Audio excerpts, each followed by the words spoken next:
En 2017, bien avant la pandémie et l'envie de nature de nombreux citadins, Craig, un Londonien surbooké, a ressenti la nécessité de quitter le bitume des mégalopoles pour mener une vie plus proche de la nature. Il y a 4 ans, j'ai décidé de prendre le taureau par les cornes tant qu'il en était encore temps.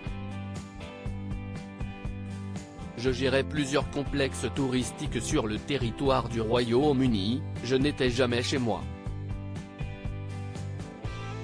Je passais à côté de l'important, et notamment à côté de ma femme, Emma, mon rock. Nous perdions notre complicité, explique-t-il. À 43 ans, Craig réalise également qu'il ne voit pas grandir ses filles, Meghan et Grace, 6 et 4 ans.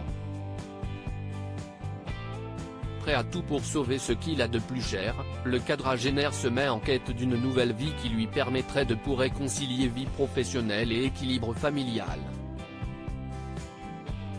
À cette époque, il remarque une offre d'emploi étonnante. L'île d'Herm, la plus petite des îles anglo-normandes, a besoin de développer son tourisme. Située dans la Manche, entre la France et l'Angleterre à côté de Guernesey, l'îlot est à la recherche d'un directeur général. Ça a été une révélation, confie-t-il. Voilà ce qu'il me fallait pour retrouver une vie épanouie, la nature, le rythme lent d'une île, un projet à vivre en famille. 4 ans après leur emménagement sur l'île d'Herm, le bilan est positif. Le Londonien postule sans même en parler aux siens et passe avec brio toutes les étapes du recrutement pour finalement décrocher le job parmi 280 candidats. J'étais aussi content que si j'avais gagné à la loterie. Mais une île de 2,5 km², habitée par 60 personnes, je ne savais pas si ma femme et mes enfants supporteraient un tel changement, se souvient l'aspirant Robinson. Malgré les réticences liées à une telle révolution, les femmes de la famille se laissent convaincre par le projet. Nous sommes alors partis passer 4 jours là-bas, raconte Emma.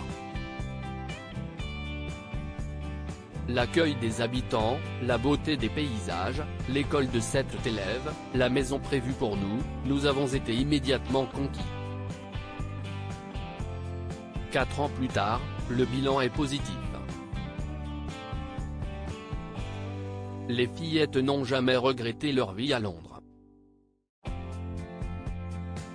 Cerise sur le gâteau, Craig et sa femme ont travaillé de concert au renouveau de l'île. Emma a géré le marketing et la communication aux côtés de son mari.